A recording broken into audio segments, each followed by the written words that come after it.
Hoy vamos a estar reflexionando y mirando el capítulo número 11 del libro de Marcos. Antes de ir a nuestro habitual tiempo de oración, quisiera que tomemos un momento y pudiéramos leer y pudiéramos entender varias cosas que es importante hoy sobre la oración y que usted y yo juntos podamos aprender y tener un tiempo hoy de mirar varias perspectivas de la oración. La oración es importante, es vital en nuestra relación y es como lo hablaba Jesús, tenemos dos remos, por así decirlo.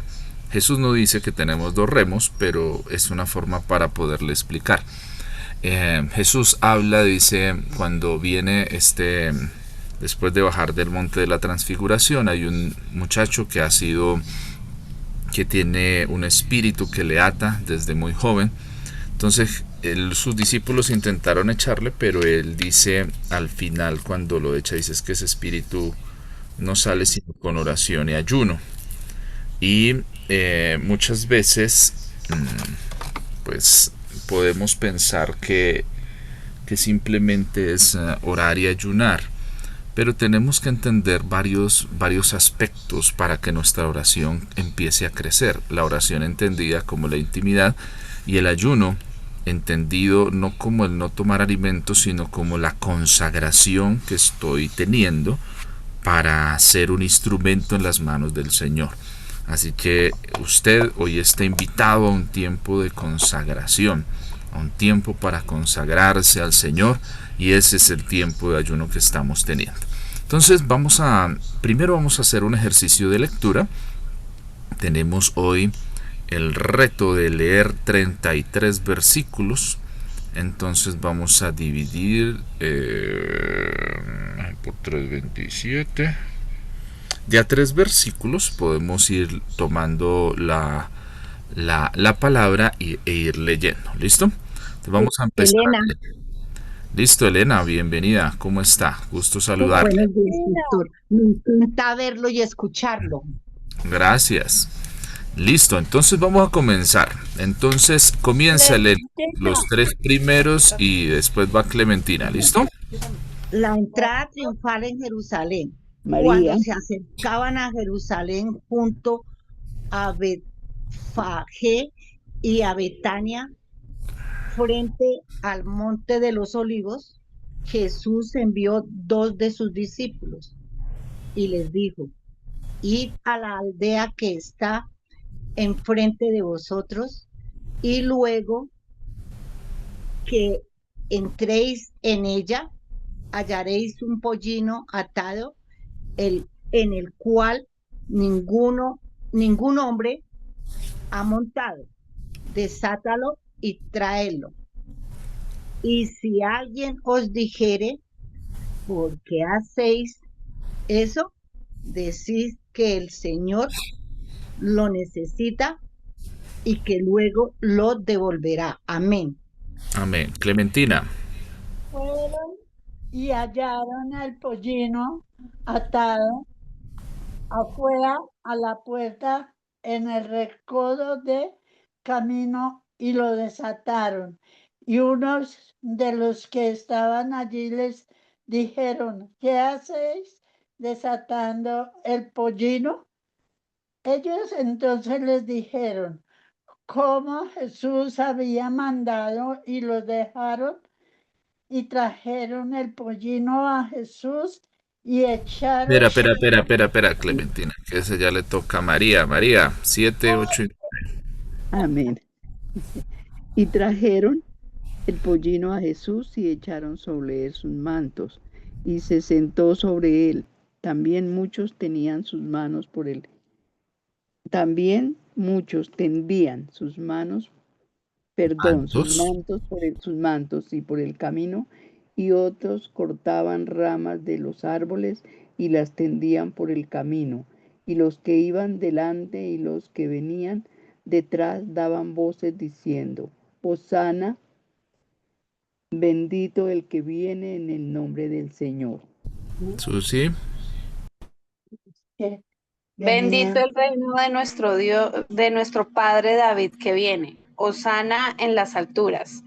Y entró Jesús en Jerusalén y en el templo, y habiendo mirado alrededor todas las cosas, como ya anochecía, se fue a Betania con los 12.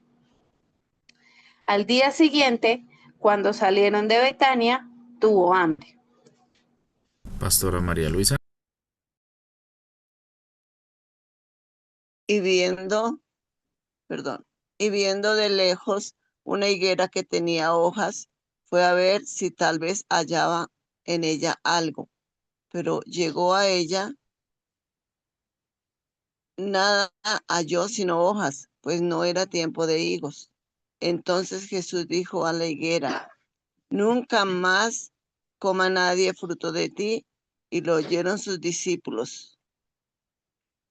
Y vinieron pues a Jerusalén, y entrando Jesús en el templo, comenzó a echar a los que vendían y compraban en el templo, y volcó las mesas de los cambistas y las sillas de los que vendían palomas.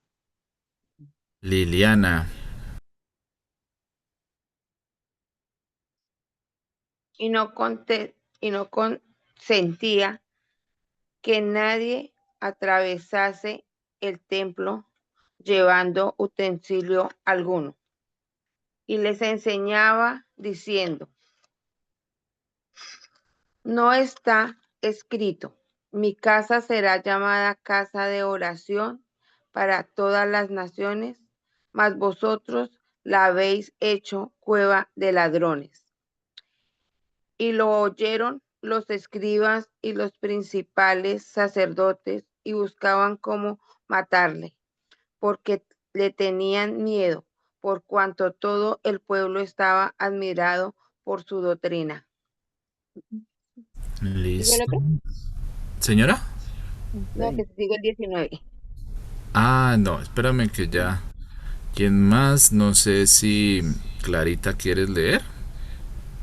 Ahí te envío un mensaje con calma. Ahí le puede dar a aceptar si quieres leer.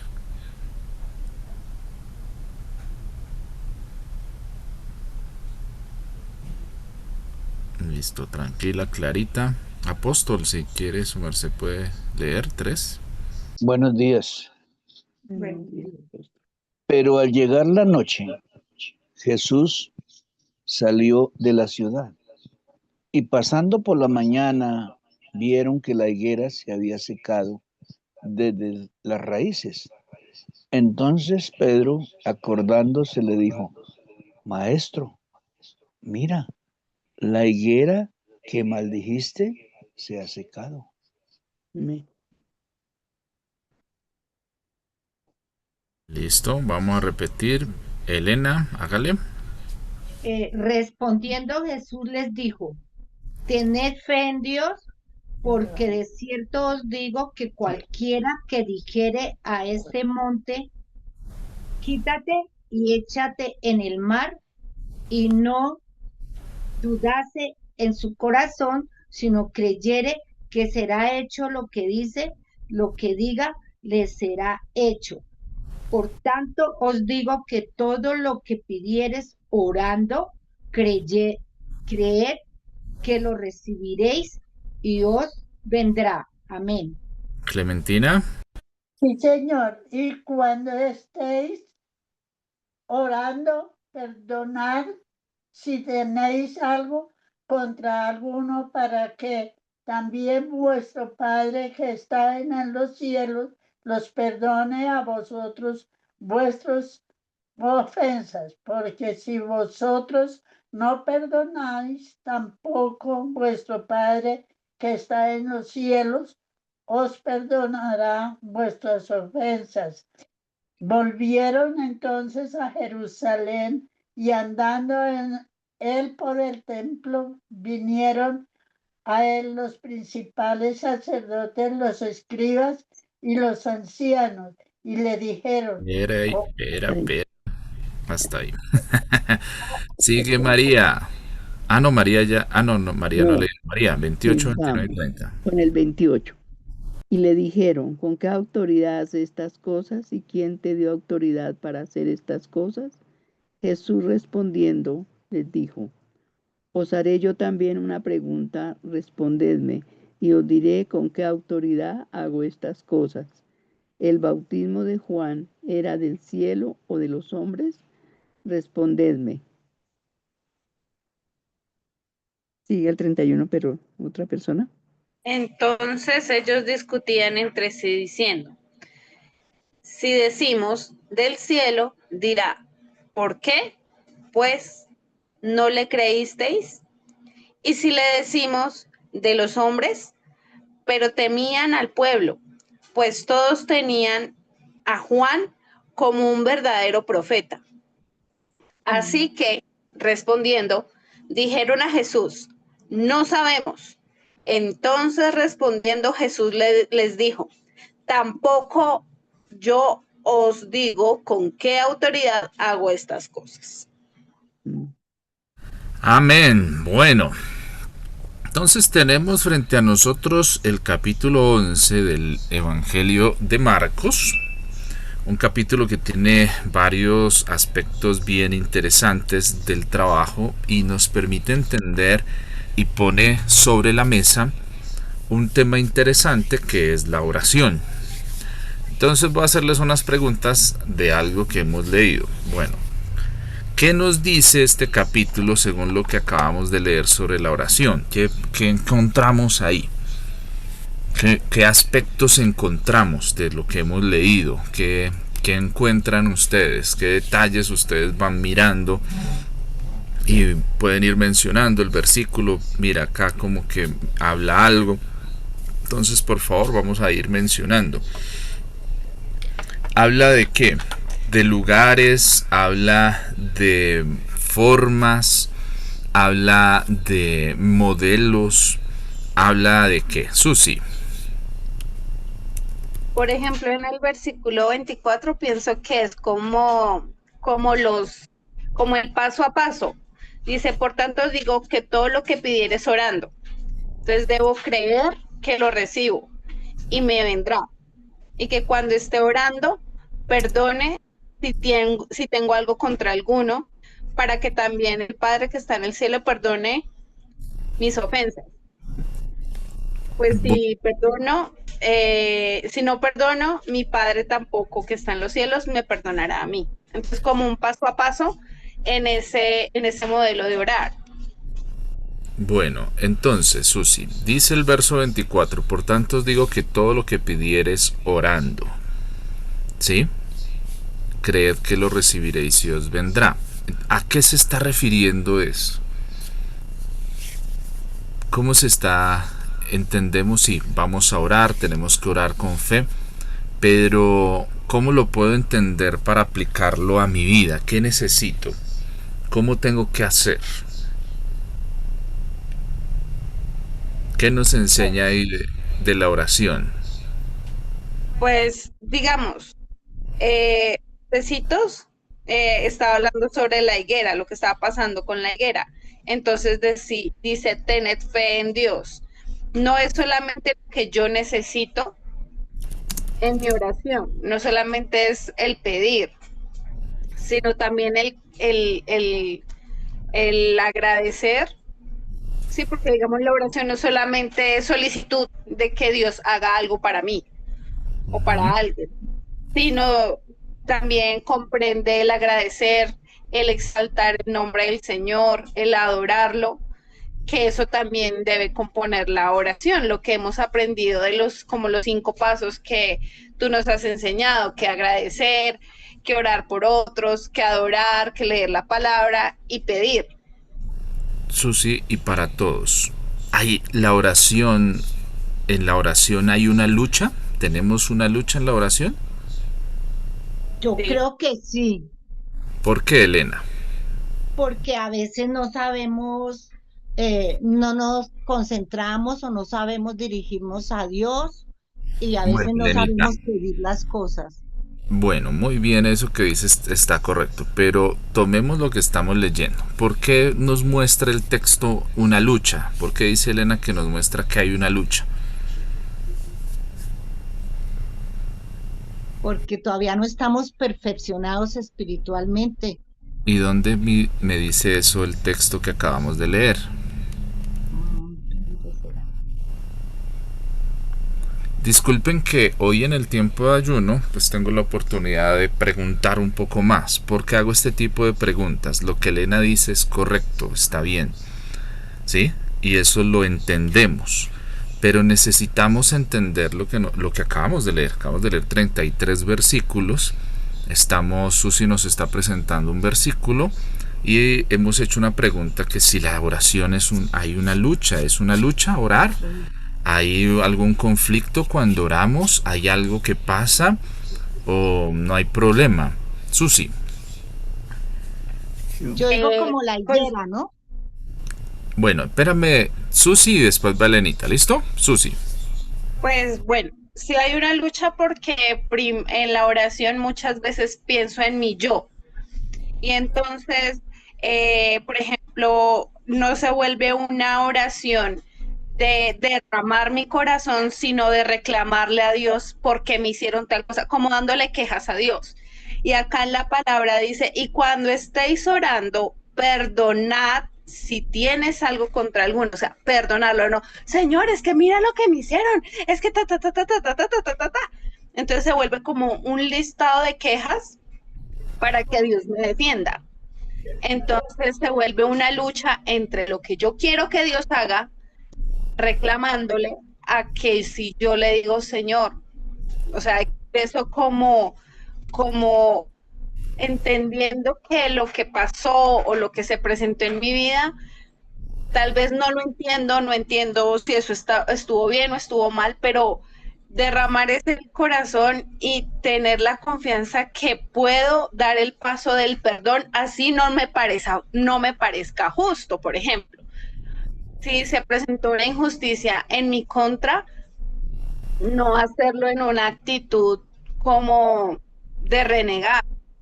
No sé si es correcto eso que Sí. estoy pensando. Ya, Susi nos propone que si hay una lucha porque a veces nosotros usamos la oración, perdón la expresión, como si fuéramos traquetos o como si, ¿sí? O sea, de pronto no perdono, pero sí oro y le digo, mire Señor cómo se comporta, mire cómo ha sido injusto Señor, tómalo y hazle, ¿sí? Eso es lo que estoy mirando. Elena.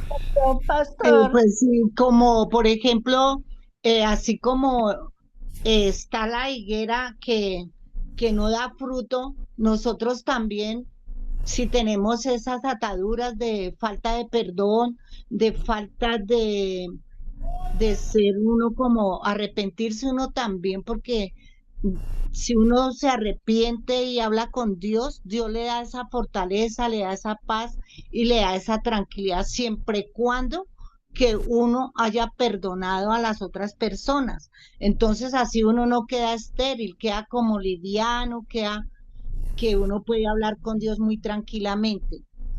Listo, Elena introduce un elemento que es interesante, aunque no está hablando netamente de la oración, pero dice que el Señor va a buscar fruto de una higuera, ¿sí? Que es una planta, y no lo encuentra y entonces él toma algo. Y lo que llama la atención Elena es interesante porque hay algo y el texto dice que no era tiempo para hallar fruto en ella, pero aún el Señor declara algo sobre la higuera, o sea, maldice la higuera, porque no encontró en ella algo sino solas hojas. ¿Sí? Listo. ¿Puedo aportar algo, Dani? Sí, dame un momento, María. Vamos con Liliana, Clementina y María. Liliana. Buenos días. Bueno, yo rescato del texto es que inicialmente cuando Jesús entra a Jerusalén, están declarando pues, Hosana, Hosana, bendito el que viene en el nombre del Señor, ¿sí? Y dice, bendito el reino de nuestro Padre David, que viene, Hosana en las alturas. Muchas veces nosotros lo alabamos, lo exaltamos y entramos quizás con una exaltación y glorificando al Señor, Pero después él cuando viene por el camino está con lo que hemos hablado, que está la higuera, que no hay fruto, ¿sí? Entonces él quizás no, muchas veces nosotros lo estamos orando, alabando, exaltando, pero realmente hay fruto, ¿sí? En nuestras vidas. Y después llega al templo y dice que el templo lo encuentra, que lo han convertido en casa de mercado, ¿sí? O sea, lo han cogido para que hagan mercado. Entonces, quizás muchas veces nosotros hacemos muchas cosas en el templo, en la iglesia, pero ¿cómo está también nuestra relación con Dios? ¿Sí? Nuestra oración, nuestra intimidad con Él. ¿Sí? Apenas será ahí sí como dice, de labios me honran, ¿sí? Pero están lejos de mí. Entonces, quizás muchas veces nos puede estar pasando eso. Es como algo que interpreto de esta parte del texto. Ok, entonces venimos por el camino, hablamos, pero como que hay una desconexión, es lo que nos está presentando un poco Liliana. Hay una desconexión porque estamos declarando algo, pero como que hay una desconexión con el lugar de adoración. ¿Sí? Entonces miren este paralelo tan interesante que encontramos, que también nos habla un poco de la oración. Increíblemente, en el templo no es el lugar donde las personas dicen Hosana al Hijo de David, bendito el que viene. No se está haciendo eso en el templo, sino ¿en dónde se está haciendo, Liliana? En el camino, cuando Jesús está entrando a Jerusalén. Ajá, en el camino, ¿sí? Y este es un elemento bien interesante, hablando de, encontramos 3 lugares. Liliana ya descubrió uno, bueno, 2. ¿Cuál es el tercer lugar que nos habla y que confronta la forma en la que de pronto nosotros oramos o hacemos nuestro ejercicio de oración? Falta uno. ¿Quién lo tiene antes de ir con María? María, no sé si lo tengas. No, todavía no, señor. No, bueno, aporte de Clementina, y el que lo tenga levanta la mano y le doy el uso de la palabra. Clementina.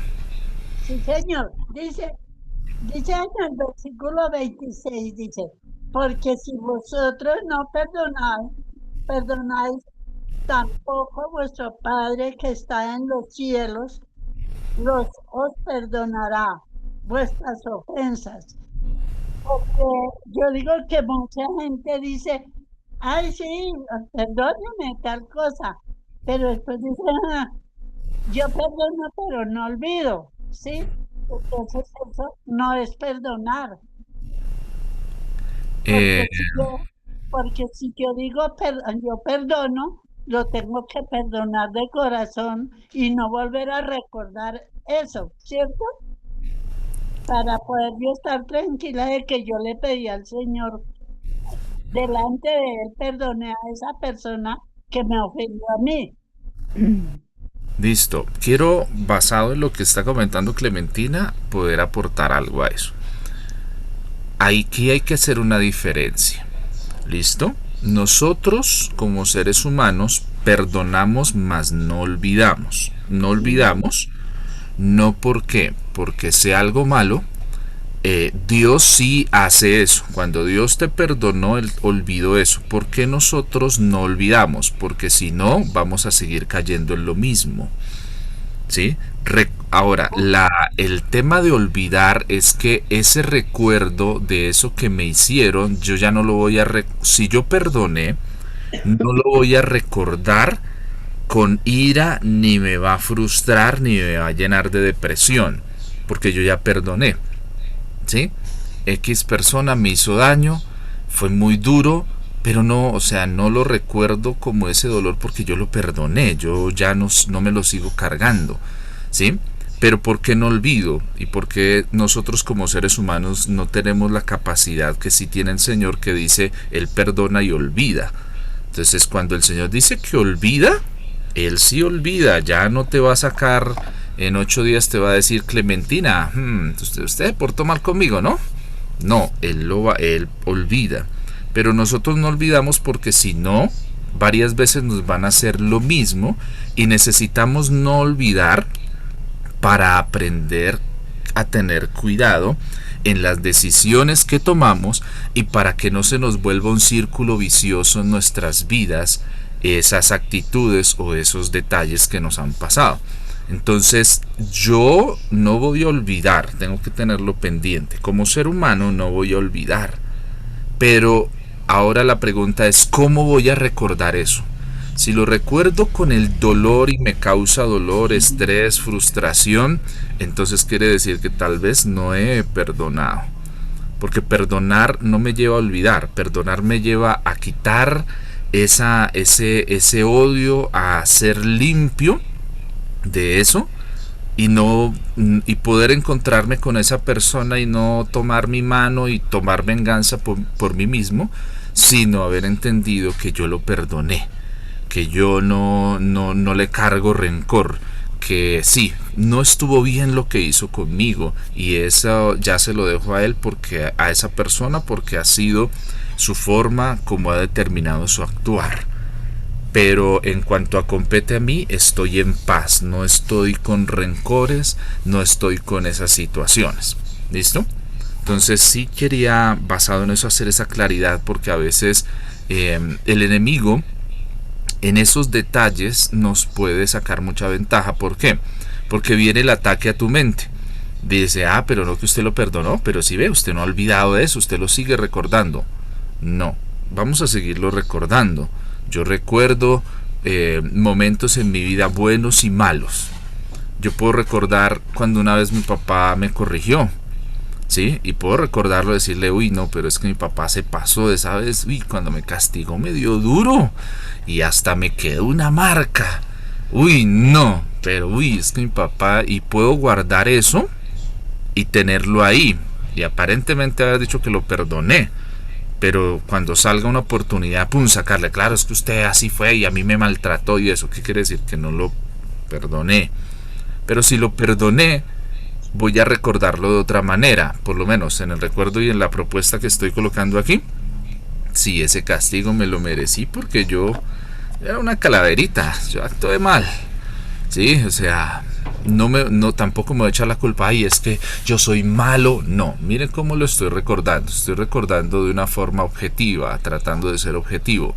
Sí, o sea, no toda la culpa no era de mi papá, yo le saqué la piedra, me mandó varias veces a hacer algo y me aguantó hasta la 10ª vez, y a la 10ª vez que no hice lo que me mandó, entonces tuvo eso. Entonces hay una consecuencia, sí, me dolió, me quedó una marquita, me generó esto.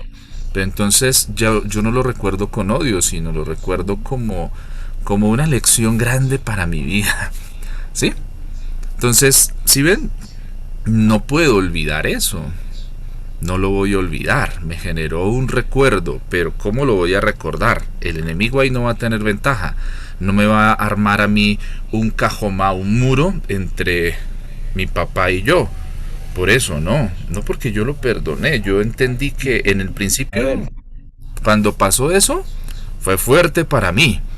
Pero ahora con el tiempo lo he ido entendiendo. Entonces ya ese recuerdo, esa situación, la recuerdo no con, voy a vengarme, no, sino con que yo perdoné eso, porque entendí. El perdón se da cuando entendemos qué es lo que está pasando, qué fue lo que hicimos, qué fue lo que pasó, y entonces nos acercamos y el Señor nos ayuda a hacer esas cosas. ¿Listo?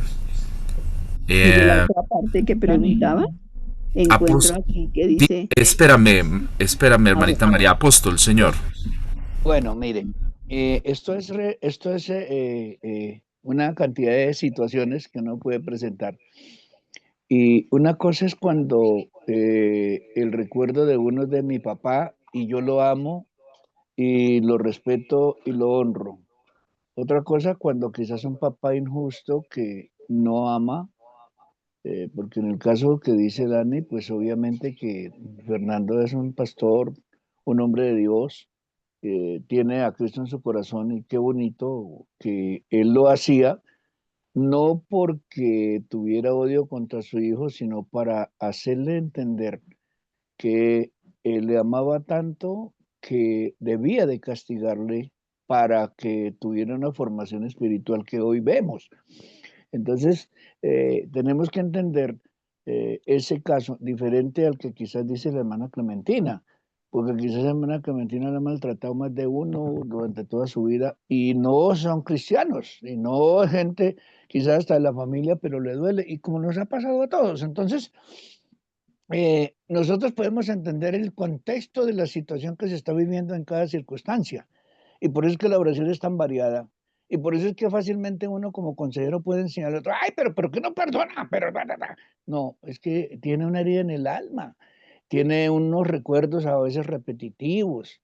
Y entonces, a veces nosotros debemos entender tanto el caso de uno como el caso de otro, el caso de un hogar, el caso de una pareja, el caso de un padre a un hijo, de un hijo a un padre, el caso de un hermano, entre hermanos en Cristo, o entre hermanos biológicos, entre padres e hijos no creyentes. Entonces, cuando uno viene a Cristo, hay una transformación y es lo que siempre hemos hablado de la gracia que Dios nos da, el regalo divino de la gracia, el regalo divino del perdón y de la misericordia, que eso es un diario conflicto y es una diaria situación en donde uno tiene que enfrentar todos los días, porque vivimos en un mundo caído, un mundo lleno de pecadores, que a todo momento usted a veces va a la tienda y usted, el amigo que le fía o el amigo que lo atiende, a veces lo ve usted de mal genio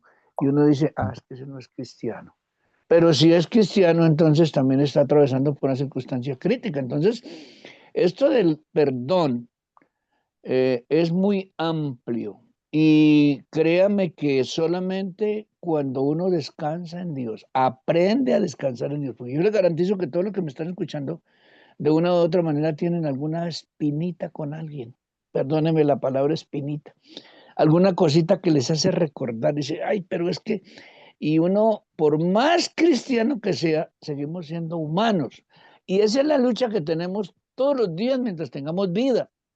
Mientras tengamos vida tenemos que luchar con eso. Y es lo que se llama el yo.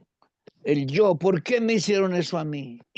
¿O por qué? Porque también hay que nos dicen, ¿por qué tuve que hacer eso? Ah, es que me equivoqué y no se perdona ni a sí mismo. Entonces esa es la lucha la que tenemos que aprender a manejar. Y cuando dice el versículo que refirió Susi, que es mi bandera muchas veces de enseñarle a la gente, y usted me lo ha escuchado más de una ocasión, ahí hay 3 pasos. Dice, por tanto digo que todo lo que pidieres orando, mire, pedir, orar, y luego dice creer, versículo 24, ¿cierto? Y dice, y os vendrá. No dice inmediato. ¿Cuándo vendrá? Pues eso es el tiempo, a través del tiempo y a través de la madurez que uno vaya entendiendo de la vida cristiana y lo que uno le permita al Señor que por su gracia, por su misericordia seamos transformados, pero no es que el ego a veces se levanta y a veces el ego es el, pero es que yo, y la justificación propia. Entonces, tenemos que luchar con esas cosas, ¿sí? Y todos los días, con la ayuda de Dios, aprendamos a perdonar.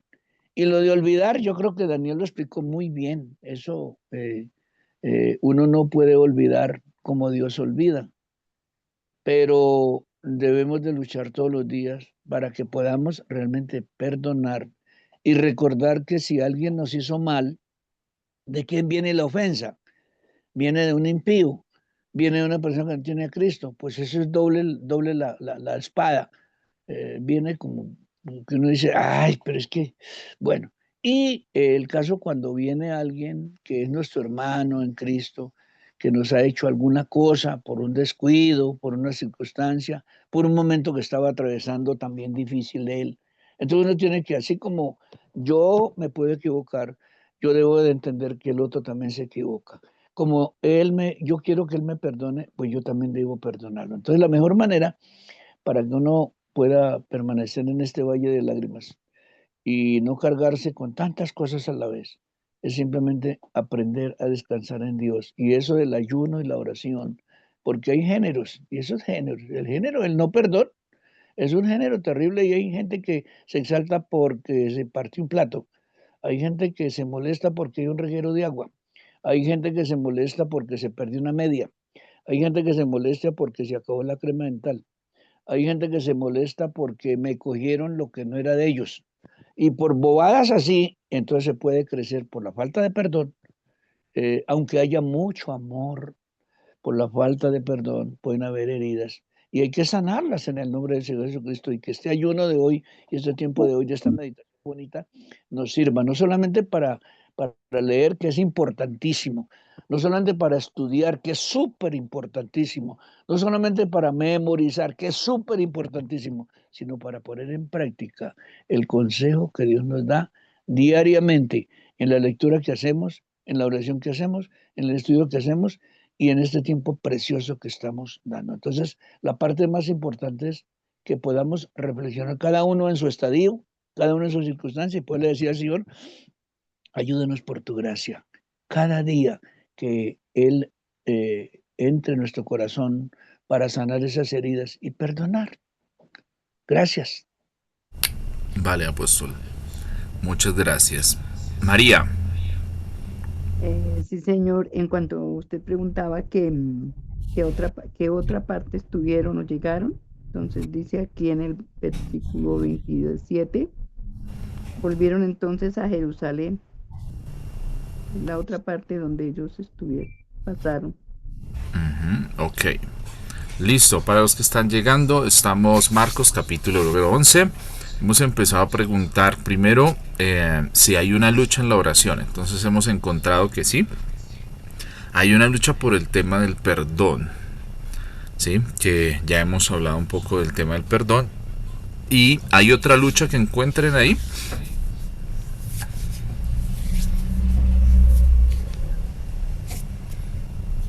Otra lucha que encontremos ahí. Luisa.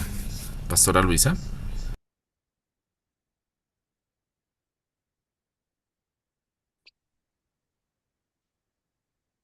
Perdona, que es que me da lucha abrir el micrófono, perdón.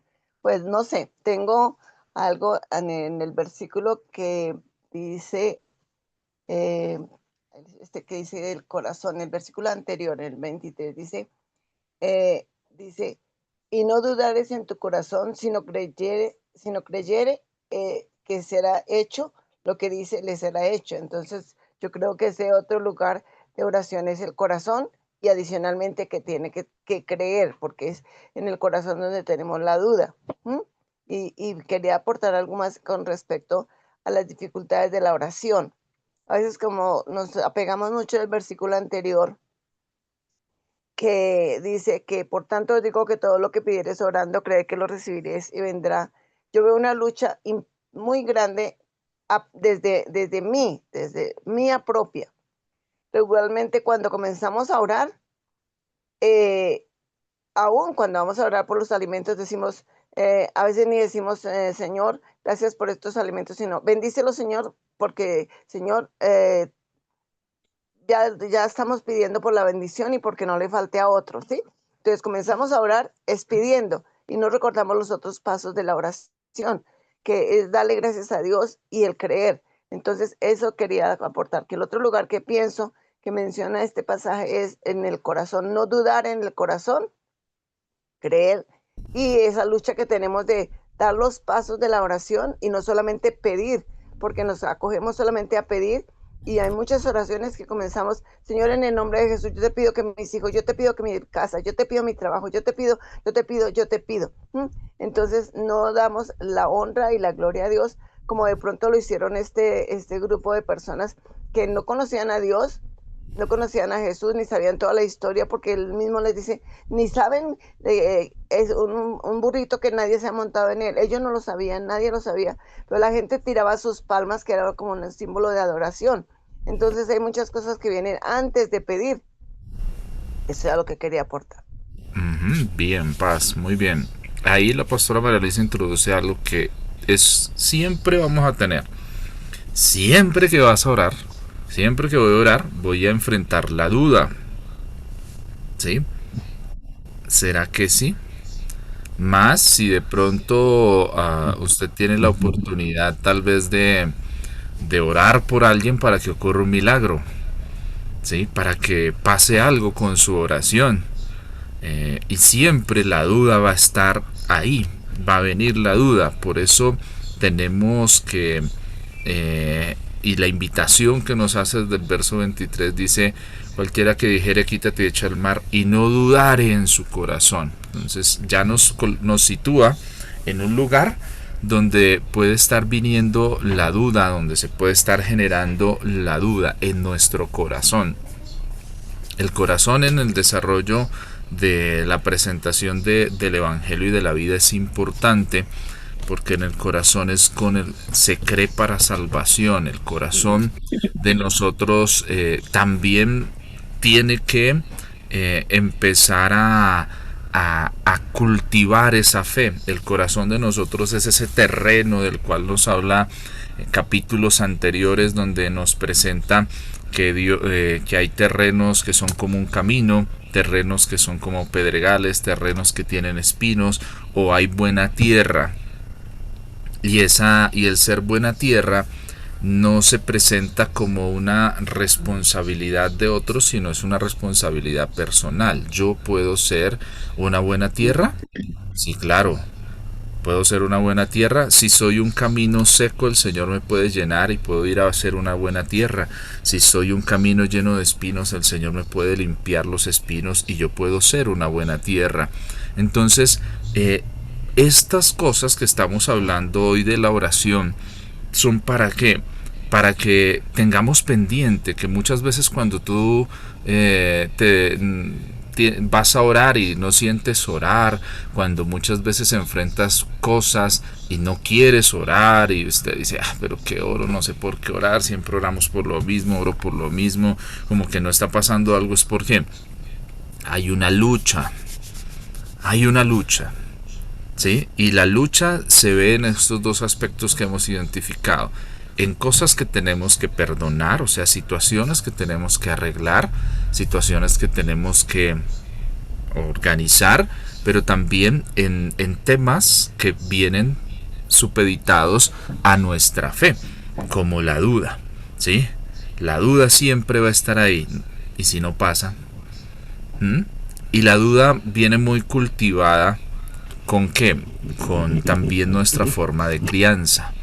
La forma en la que nos han criado muchas veces ha cultivado en nosotros la duda. ¿Por qué? Porque no se cultiva en nosotros la seguridad, sino muchas veces las inseguridades, ¿sí? Y entonces de pronto nos da pena hacer ciertas cosas, y eso también muchas veces puede afectar la forma en la que nosotros oramos. ¿Listo? Entonces vamos a retomar. ¿Algún aporte más hasta acá? Yo también tenía algo, estaba pensando Dime. sobre lo que estaba diciendo. Muchas veces hasta nosotros mismos nos había podido pasar, o nos pasarían las cosas pasadas. Cuando hay escasez, por ejemplo, y el Señor ha provisto para el alimento, digamos un almuerzo, las personas dicen: bueno, ya gracias a Dios almorzamos, ¿cuál será el de mañana? Y me acordaba yo de algún dicho, puedo decir lo que he dicho de mi madre, cuando ella nos hacía el almuerzo y decía cuál será, y en la tarde se almorzaba, y en la tarde decía: bueno, ¿y cuál será el alimento de mañana?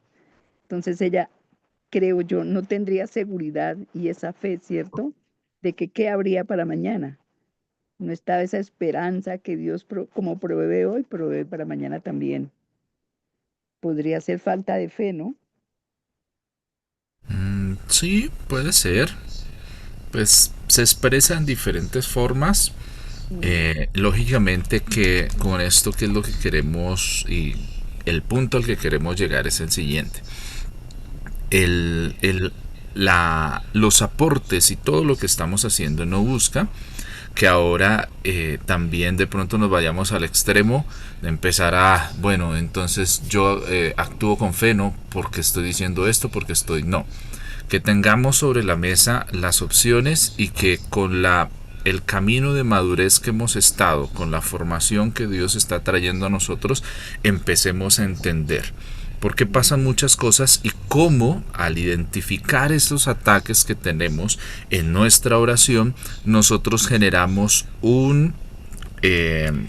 una respuesta para enfrentar esas situaciones, ¿sí? Porque recordemos que nuestra fe, aunque nuestra fe es cerrar nuestros ojos, como dice Hebreos, dice que la certeza de lo que no se ve, ¿qué? ¿Sí? ¿Cómo es que dice? ¿Cómo La es? La certeza de lo que se certeza. espera, la convicción de lo que no se ve. Ah, muy bien, listo. Entonces la certeza de lo que se espera, la convicción de lo que no se ve. De todas formas, nuestra fe no es una fe ciega.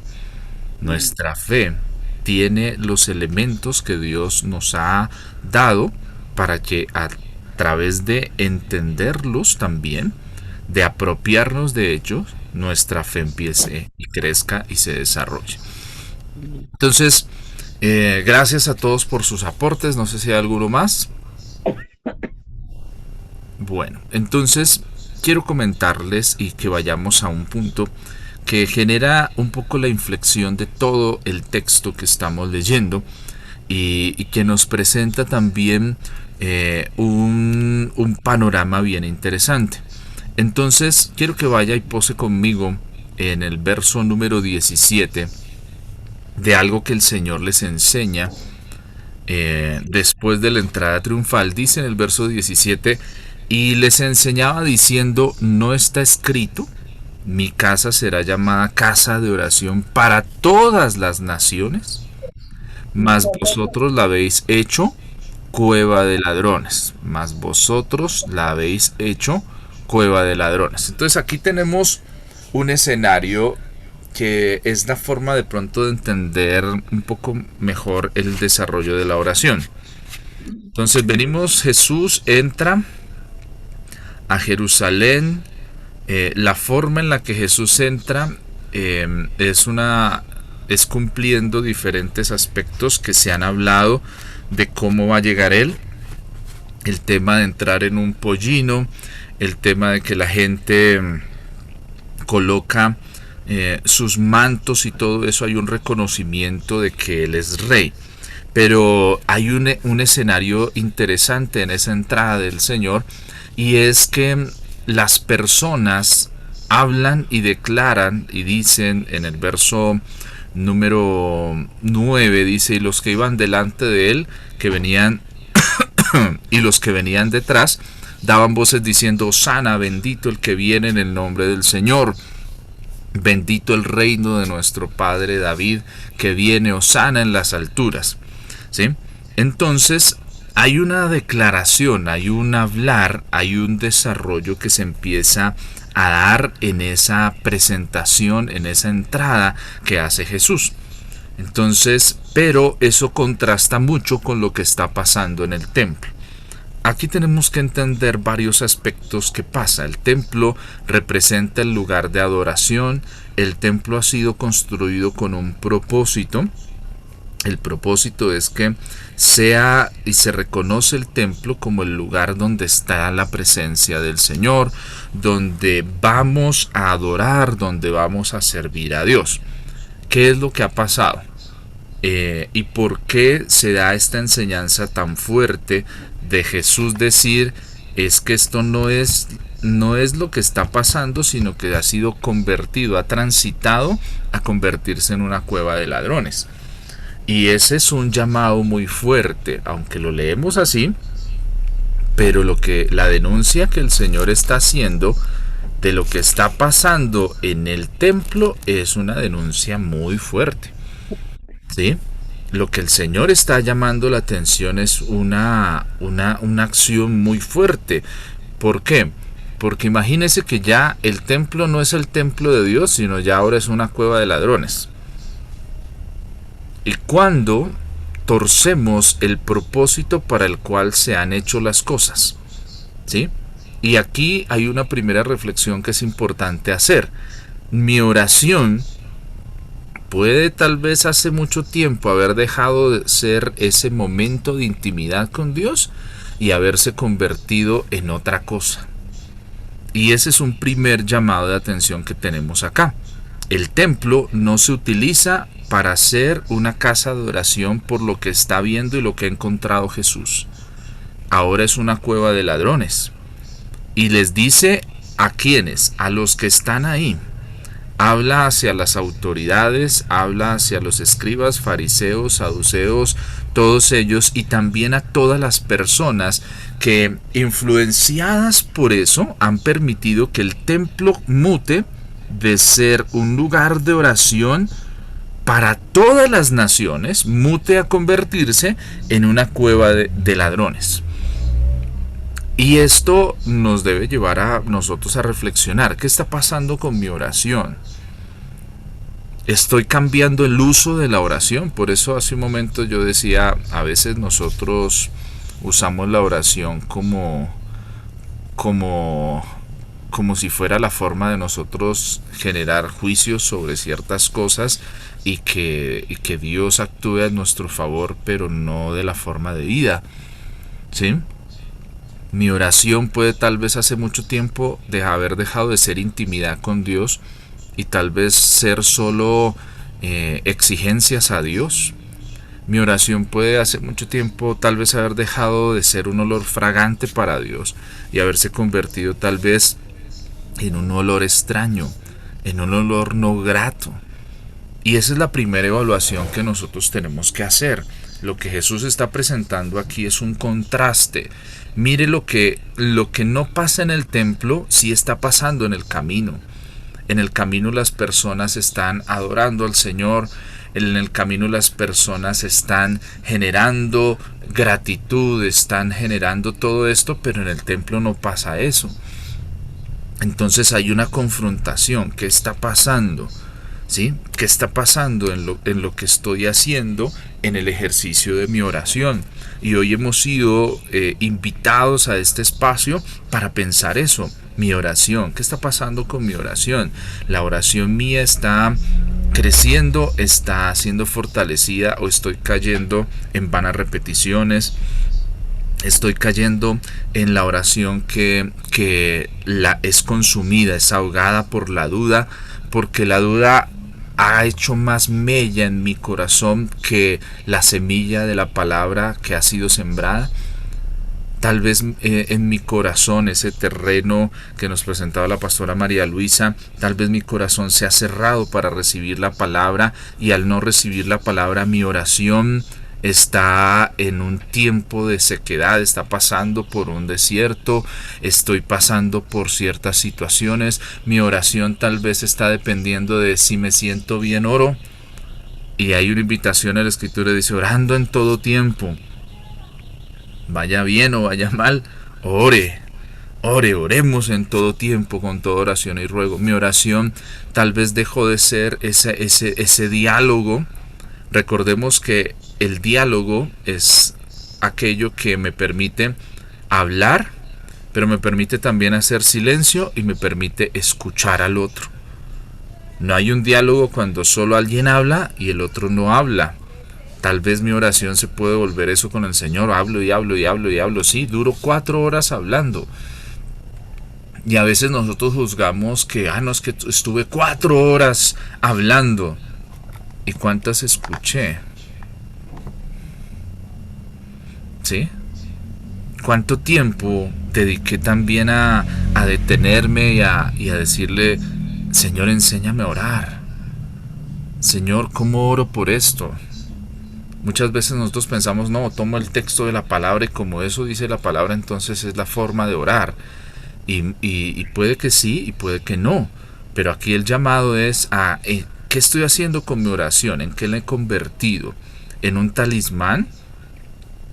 La sangre de Cristo, el sacrificio de Jesús, lo estoy convirtiendo en lo que encuentro en la Escritura lo uso como el que tiene la Biblia abierta en el Salmo 91 para que lo proteja, o realmente esa palabra está dando fruto en mi vida, estoy siendo limpiado, estoy siendo transformado, y entonces mi oración está siendo transformada. Y aquí hay un llamado fuerte de parte del Señor para todos nosotros. Vosotros la habéis hecho. Y le voy a dejar esa línea para que usted piense si usted ha hecho de la oración realmente un tiempo para acercarse al Señor, o a veces hemos hecho nosotros de la oración como una carga y ya no es un deleite. ¿Qué estamos haciendo con la oración? Porque oramos y oramos y oramos y oramos, y entonces, ¿qué está pasando con la oración? Y esto no quiere decir, y yo quiero ser muy claro con todos, con esta reflexión que estamos teniendo esta mañana, no estoy abriéndole puertas al enemigo para que venga a atacarlo y le diga, ¿sí ve? ¿De qué sirve la oración? No.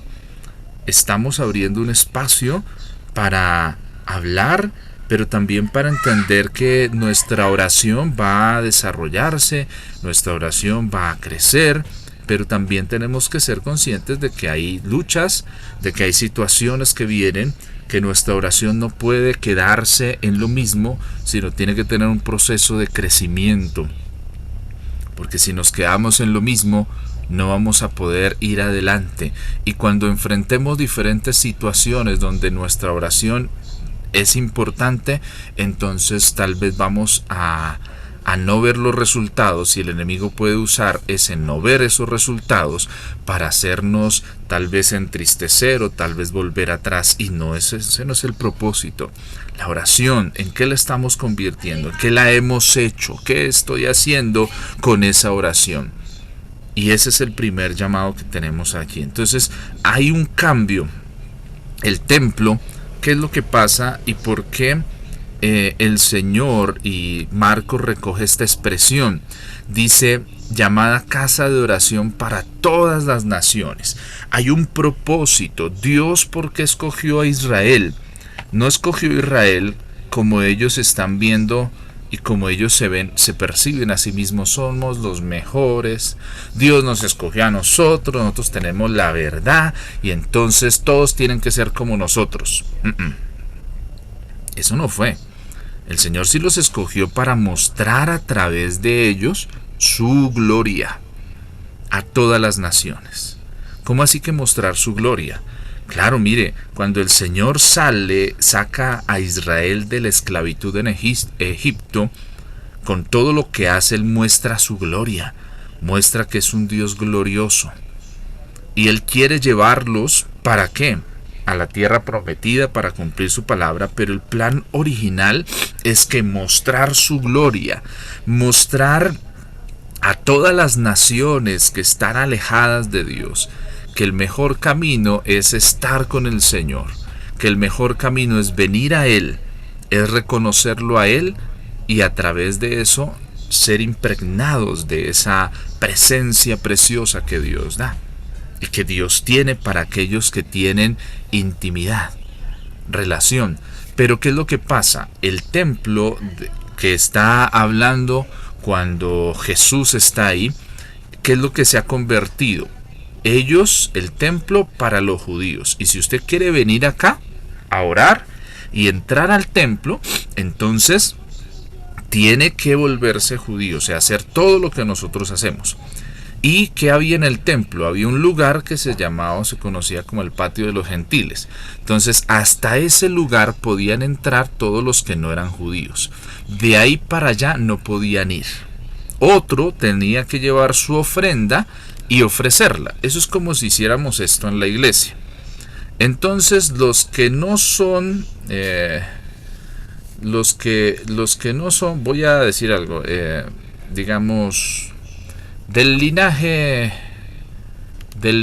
X, no se han convertido al linaje X, entonces no pueden entrar sino solo, o sea, no se pueden sentar en las sillas, sino solo pueden entrar en el hall que tenemos.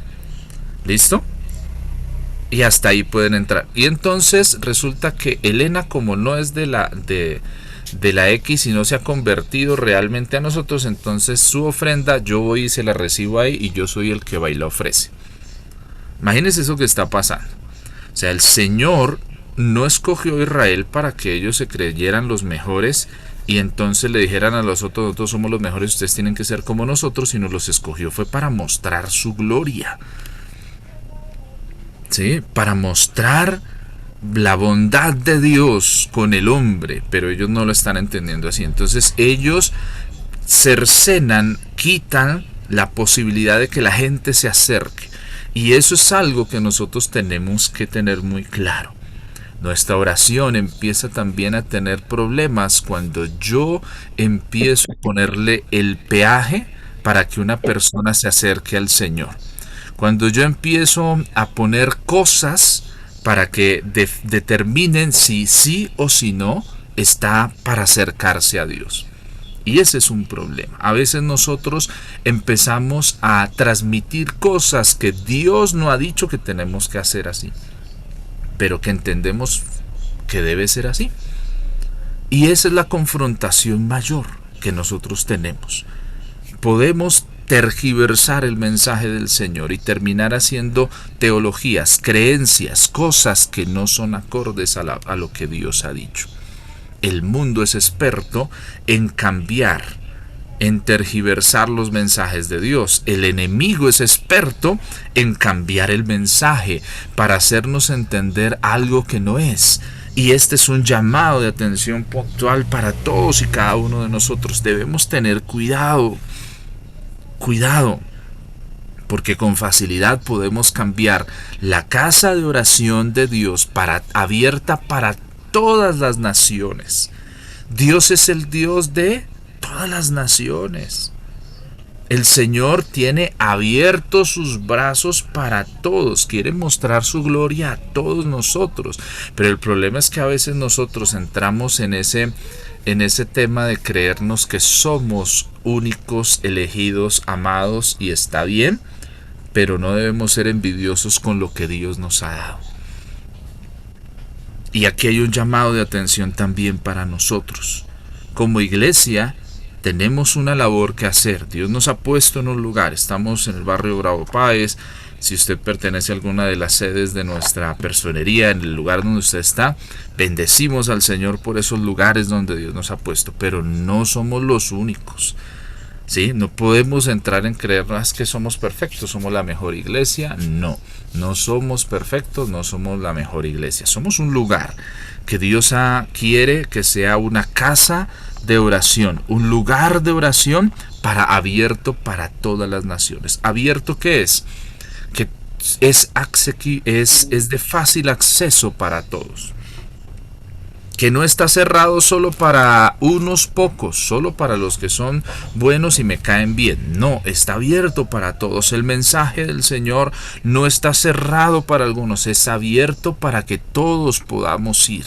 El templo, el lugar donde estamos haciendo las cosas que hacemos, están abiertas para que todos podamos ser parte. Y eso es importante. ¿Y de qué nos habla? Mire, cuando tu oración empieza solo a centrarse en ti, empiezas a volverla una cueva de ladrones. Porque la oración no debe ser solo para ti. Sí, hay cosas tuyas, personales, pero en tu oración oras por otros, en tu oración oras por tu nación, en tu oración oras para que no solo Dios te bendiga a ti, sino bendiga a otros. Y ese es el llamado que el Señor está haciendo acá. Es una casa, dice el verso 17, mi casa será llamada casa de oración para todas las naciones. Entonces la oración no es solo para una nación, sino ¿para qué? Para todas, entendiendo el término naciones como que hay una multiforme gracia. Todos somos iguales.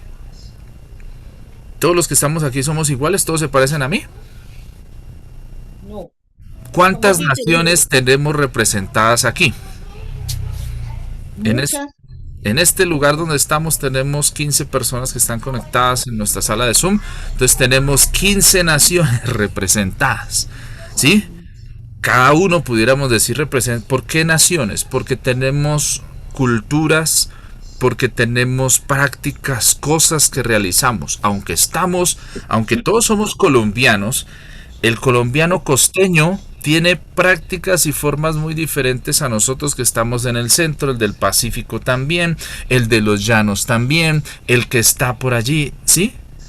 Tenemos una multiforme gracia, pero lo precioso es que el Señor no quiere que todos seamos iguales.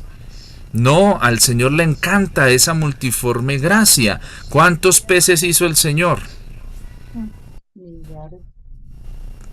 Muchos. ¿Cierto, Elena? Hizo muchos. ¿Cuántas flores hizo el Señor? Uy, miles de especies, miles y miles. Muchas.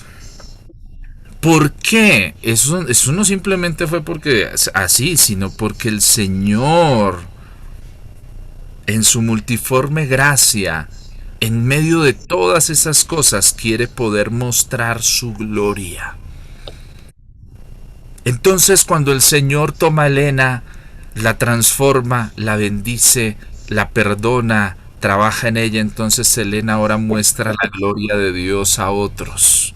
Amén, así es. Cuando Luisa, cuando María, cuando Viviana, cuando Susi, todos somos transformados a través de esa intimidad con el Señor, entonces vamos a mostrar que la gloria de Dios.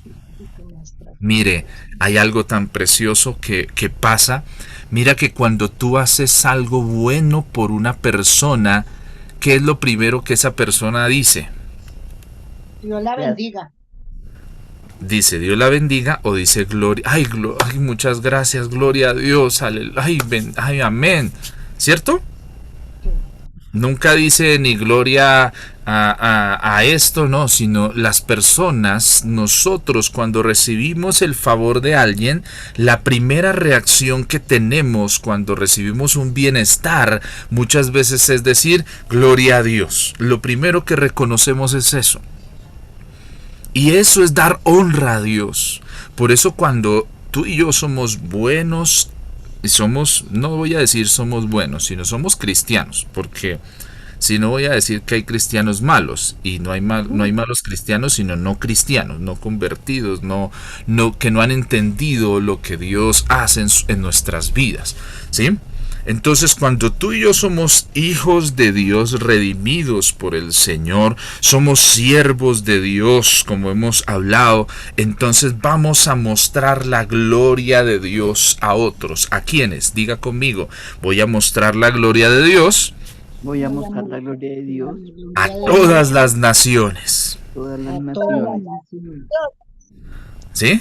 Entonces la oración es una forma también de que yo entienda que no solo para mí. Entonces no soy yo pidiendo, ay Señor, dame casa, carro, beca, Señor, sáname. No, sino soy yo también interesado en Señor, a Viviana, ella también necesita de ti, bendícela Señor. Oh Señor, a Liliana allí donde está, guarda su corazón, allí a María Señor. Entonces ya la oración deja de convertirse en una cueva, en algo oscuro, porque solo estoy dedicado a mí, y empieza a abrirse, a convertirse realmente en una casa. Ni siquiera, mire lo interesante, el Señor cambia la definición, no dice un templo. El Señor no dice, mi templo será llamado, ¿sí? El Señor no está diciendo que, sino dice, mi casa será llamada casa de oración. Repite 2 veces la misma palabra, mi casa. Entonces no está hablando del templo. Ellos volvieron la casa de Dios un templo. El Señor dice, no es que es mi casa, es que es un lugar asequible, es un lugar donde queremos estar, es un lugar de coinonía. Decía una persona, dice, no hay nada como Dios y la casa de uno, ¿cierto? Ah, sí, así es. Eso es un dicho que dice, no hay como Dios y la casa de uno. ¿Por qué? Porque en la casa es donde tú puedes disfrutar, donde tú te sientes a tus anchas. Uno se siente raro cuando va de visita a la casa de otro, ¿no? En la casa de otro uno no puede hacer lo que hace en su casa. O ¿sí? le toca quedarse en otra casa. Sí, cuando le toca a usted quedarse en otra casa, uno extraña, aunque uno a veces dice, ay, mi colchón me cansa, pero cuando uno va a la casa de otros, extraña su colchón. Cuando uno va a otros lugares, extraña lo que es de uno, ¿sí? Entonces, el Señor también dice es que es mi casa, ¿sí? Mi casa, o sea, le pone un imperativo o le pone un tema de adueñarse, de ser propio. Y esto es importante. La oración es propia. Uy, sí, sí. Se apropia, apropiese de la oración. Y es muy necesario. No es una práctica lejana, es una práctica cercana. Mire, eso es como cuando usted es dueño de algo. Una cosa es cuando usted no es dueño de eso. Otra cosa es cuando usted es dueño. ¿Sí? Cuando usted no es dueño de algo, ¿usted cómo lo cuida? Tristemente Claro, he visto he visto esos ejemplos. Voy a poner un ejemplo con nuestros amigos taxistas. Los taxistas muchas veces les facilitan, otra persona compra el carro y se lo pone a trabajar. Pero muchas veces siempre me he encontrado con esa queja de parte de los dueños de taxis. Dicen, no hermano, se lo puso esa persona y en menos de un mes ya lo dañó. Taxi nuevo, ya lo metió por todos lados, suspensión, todo, mejor dicho, ese taxi en esas manos, nada. Pero mire lo diferente que actuamos cuando somos dueños. He visto eso. Personas que les facilitan cosas y como no son de ellos, las tratan mal. Pero cuando usted los ve que compraron algo, ahí ya la cosa cambia. Cambia porque no, ahí ya no tratan las cosas igual. Ahí sí las cuidan, porque no es que son mías. Y mire que esa forma de pensar también en nuestra oración tiene que cambiar. ¿Sí? Nosotros a veces pensamos que la oración es de Dios, que las oraciones ayudan a Dios. No, la oración el Señor nos la entregó a nosotros para que podamos tener esa intimidad con Él. ¿A quién beneficia la oración? ¿A Dios o a mí? A nosotros. A mí me beneficia. A mí el beneficio primordial inicial es para mí. Las disciplinas espirituales que yo practico, ¿a quién benefician primero? A mí. El estar en el tiempo de consagración, de ayuno hoy, me beneficia a mí. El primer beneficiado soy yo. Entonces el llamado del Señor para hablar de la oración es ese. ¿Cómo está tu casa? ¿Está llena de perdón o sin perdón? ¿Está llena de dudas o sin dudas? ¿Está cumpliendo el propósito para el cual el Señor empieza a hacer un cambio en la forma de presentar? Si ya es mi casa y no es el templo, hay un cambio del lugar físico. Ya el Señor introduce aquí un elemento, es que no es un edificio, ¿sí? Sino ya dice, al hablar de casa, habla de comunidad, ¿sí? De personas que se pueden acercar. Mire, a veces nosotros tenemos lo siguiente, hay personas que ir al templo no van, pero a tu casa sí. Hay personas que usted los invita a la iglesia y dicen, no, pero usted los invita a su casa y a su casa sí van. ¿Por qué? Porque hay en nosotros paradigmas y cosas que tenemos que transformar y cambiar. Porque tenemos a veces conceptos cerrados de qué es un templo. Tal vez tuvimos malas experiencias, tal vez en el templo nos lastimaron, generaron cosas, por eso no queremos ir, pero a la casa sí vamos. Y eso es un reto que nosotros tenemos, que juntos como iglesia seamos una casa. Por eso es tan importante que cuando tú vengas a la iglesia no te comportes como el que va al templo. El que va al templo, ¿cómo se comporta? Voy a recibir mi tiempo, solo pienso en mí, esto es para mí, Esa es una actitud del que va a un templo. No está interesado en tener comunidad. El que va a la casa va diferente. Cuando llegamos a la casa nos saludamos, nos reconocemos el uno al otro, ¿sí? Yo no le estoy diciendo vuélvase, mejor dicho, el besucón o la besucona, no, tampoco, no, sino estar dispuestos a hacer comunidad.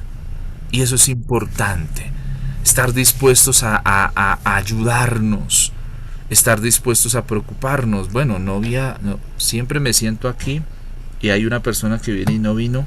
Señor, voy a orar por ella, voy a averiguar por lo menos qué es, qué le habrá pasado.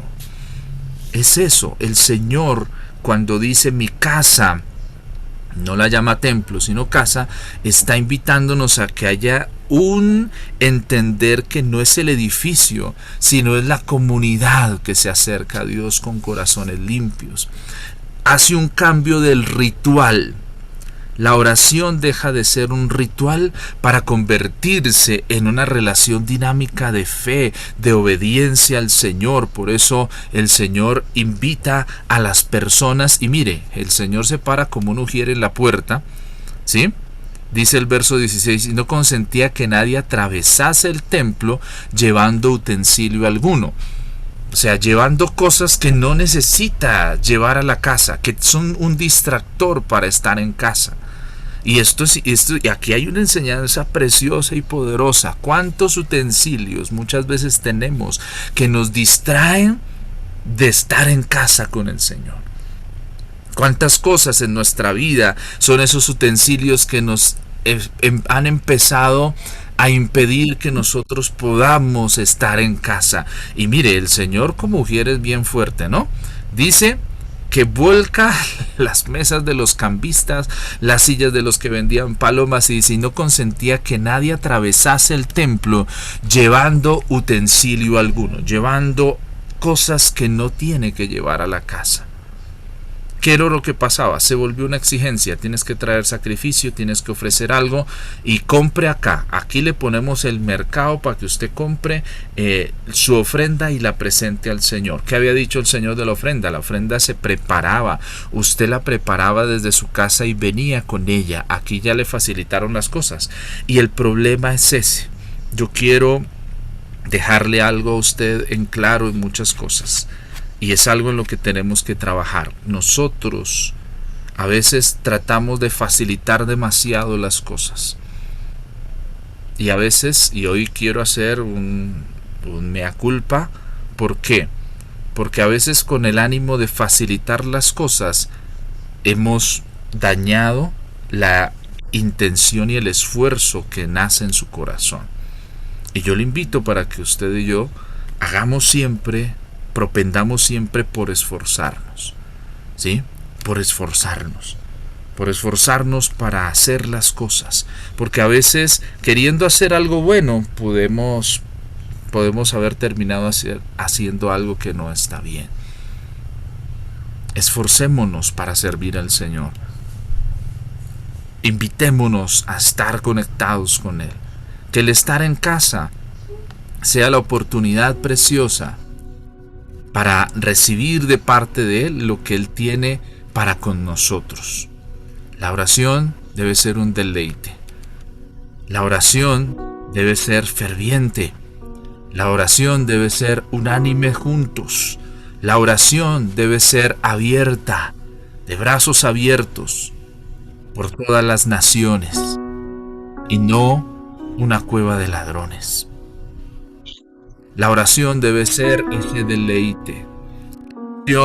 La invitación es a que sea ese tiempo que tú disfrutas al máximo. Disfrútalo.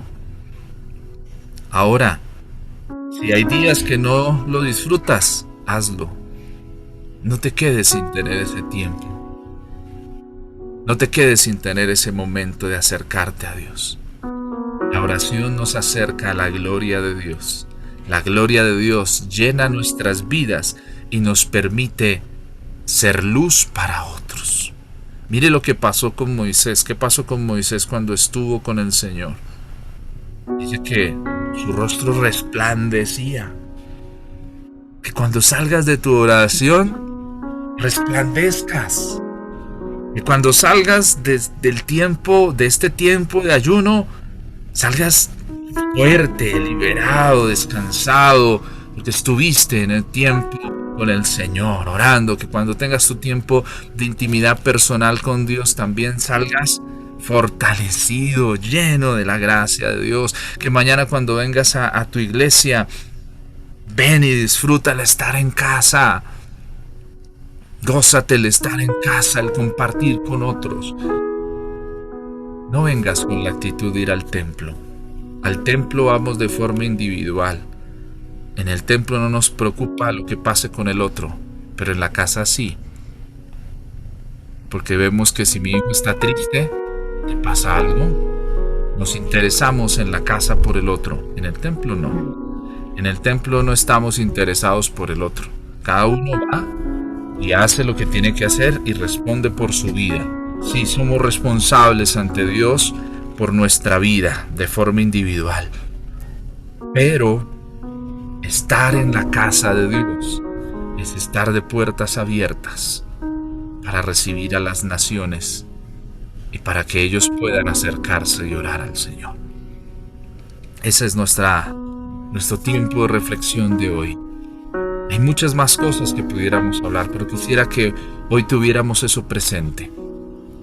No es el templo, es la casa. El Señor habla de casa. Los escribas fariseos hablan de templo. Y no quiere decir que cuando el Señor bendice ese templo cuando fue consagrado con Salomón, no quería estar ahí. Él estuvo ahí. Pero muchas cosas cambiaron. Cuando Jesús viene, ha cambiado de esa idea inicial a lo que está pasando ahí. Que seamos transformados, pero para bien. Que tu oración mute para bien. Que sea un deleite el buscar al Señor. No olvides, hay luchas por perdonar, cosas por perdonar. Hay dudas que van a venir cuando estés orando. Hay situaciones que van a enfrentarse, pero ora con fe.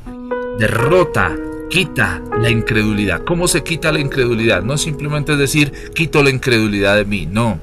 Cuando la palabra de Dios da fruto en ti, la incredulidad empieza a quitarse. Por eso es tan importante el ejercicio que estamos haciendo de leer la palabra, de preguntarnos qué encontramos en la palabra, de la palabra del Señor, de aprender, memorizar la palabra, porque eso empieza a crear fe en nosotros. Y cuando la fe se crea en nosotros, nuestra oración cambia. Estoy seguro que hace 16 días tu oración era una. Estoy seguro que hoy es diferente. Mañana va a ser diferente. Si nos disponemos en las manos del Señor, vamos a ser transformados en medio de este tiempo. Señor, oramos a ti para que tú nos bendigas y nos fortalezcas. Señor, entregamos este tiempo en tus manos. Perdónanos, Señor, si hemos cambiado la casa por el templo. Señor, ayúdanos a no olvidar que somos casa, no templo. El templo es individual, cada uno responde. La casa es el lugar de comunión, de intimidad, de relacionarnos los unos con los otros. Perdónanos, Señor, si muchas veces aún en nuestra casa física, nuestra casa es un templo, cada uno por su lado. Ayúdanos, Señor, a entender que somos una casa, preocupados los unos por los otros, orando los unos por los otros, oramos por nuestras necesidades, pero también oramos por las necesidades de otros. Padre, ayúdanos a entender el camino del perdonar, para mostrar tu gloria. Ayúdanos, Señor, a que la duda vaya menguando en nosotros, mengue y crezca tu gracia en nuestras vidas y corazones. Padre, pedimos que hoy nos fortalezcas, enséñanos a orar, enséñanos a tener intimidad, que se rompa en nosotros todo paradigma que ha venido para atar nuestra vida, que se ha quitado, desarraigado del corazón todo aquello que viene para minar nuestra fe, y que tu preciosa palabra y tu preciosa presencia llenen por completo nuestra vida y nuestro ser, y nos hagan ser hombres, mujeres, que saben usar la oración como el tiempo de intimidad, el tiempo de encontrarnos contigo, oraciones de poder, oraciones fervientes. Señor, perdónanos porque muchas veces nuestra oración no tiene fervor. Señor, ayúdanos a ser fervientes, unánimes en la oración. En el nombre de Jesús. Te damos gracias porque creemos que tú lo haces y lo estás haciendo en nuestras vidas y corazones. En el nombre de Jesús, amén y amén.